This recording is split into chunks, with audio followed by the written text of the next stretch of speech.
तीसरा लय योग है। इसका सिद्धांत यह उद्घोष करता है कि मानव शरीर केवल देह नहीं, बल्कि संपूर्ण ब्रह्मांड की सजीव प्रतिकृति है। जो वैभव ब्रह्म और ब्रह्म शक्ति का है, वही वैभव सूक्ष्म रूप में इस शरीर में भी विद्यमान है। ग्रह, नक्षत्र, चतुर्दश भुवन जो बाहर अनंत आकाश में दिखाई देते हैं, वे सभी भीतर मानव शरीर में चेतना के स्तर पर उपस्थित हैं। अंतर केवल जागृति का है। जब पांचों कोशों अन्नमय, प्राणमय, मनोमय, विज्ञानमय और आनंदमय का आवरण शिथिल होने लगता है, तब शरीर चेतना के माध्यम से किसी भी लोक, किसी भी स्तर से अपना संबंध स्थापित कर सकता है। यही लय योग का सूक्ष्म विज्ञान है। इस विज्ञान के अनुसार कुलकुंडलिनी नामक ब्रह्म शक्ति मानव शरीर की मूल परत में सुप्त अवस्था में स्थित रहती है।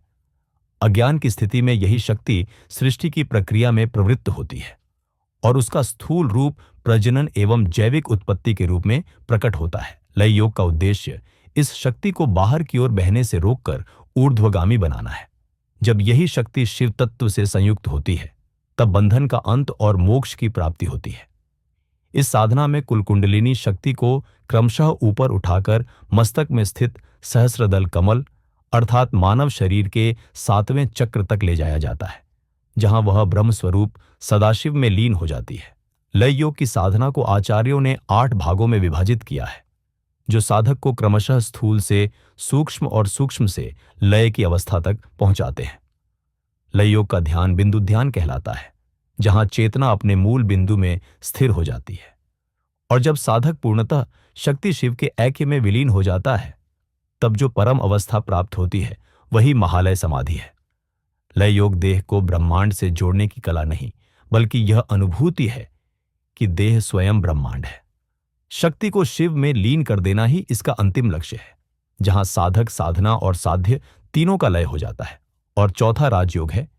यह चारों योगों का सबसे ऊंचा शिखर है। यह हमें सिखाता है कि मन, बुद्धि, चित्त और अहंकार ही हमारी पिंजरियां हैं और वही हमारी चाबी भी। अशुद्ध मन और इंद्रिय परायण बुद्धि हमें अज्ञान और भ्रम के गर्त में गिरा देते हैं, जबकि शुद्ध मन और ब्रह्मपरायण बुद्धि हमें उजाले और मुक्ति भूमि की ओर उभारती है। राजयोगी यह जानता है कि हम और ब्रह्म अलग नहीं हैं। भीतर की शुद्ध बुद्धि और ध्यान के माध्यम से जब यह ज्ञान जागृत होता है, तब अज्ञान की सारी जंजीरें टूट जाती हैं। जीव ब्रह्म के अद्वैत स्वरूप में विलीन होकर पूर्ण रूप से स्वतंत्र और मुक्त हो जाता है। इस तरह योग की साधना 16 अंगों में विभाजित है। ये अंग साधक को क्रमशः स्थूल से सूक्ष्म और सूक्ष्म से ब्रह्म ज्ञान तक ले जाते हैं। इसका ध्यान ब्रह्म ध्यान कहलाता है, जहां चेतना पूरी तरह ब्रह्म में लीन हो जाती है। जब साधक पूर्ण लय में पहुंचता है, तब वह अनुभव करता है निर्विकल्प समाधि, जीवन की अंतिम मुक्ति, जहां चेतना का कोई बंधन नहीं, केवल शुद्ध प्रकाश है। चारों योग, मंत्र योग, हठ योग, लय योग और राजयोग की जड़ में भगवत भक्ति युक्त अष्टांग योग का मार्ग छिपा है।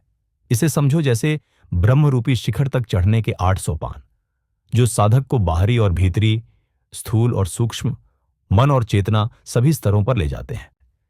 इस यात्रा में साधक मन, बुद्धि, चित्त और प्राण की शुद्ध से होकर गुजरता है। बाह्य से अंतर यात्रा तक, स्थूल से सूक्ष्म तक और अनुभव से ज्ञान तक।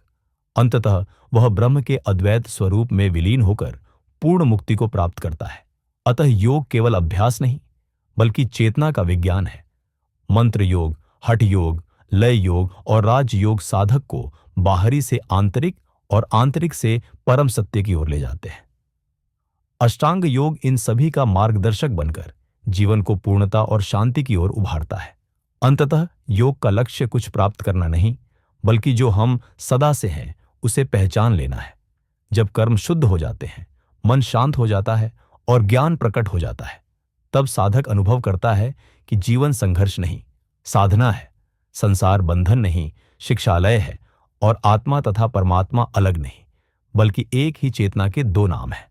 जीवन को साधना बनाओ, चेतना को जागृत करो और सत्य को जियो। यही योग का परम संदेश है।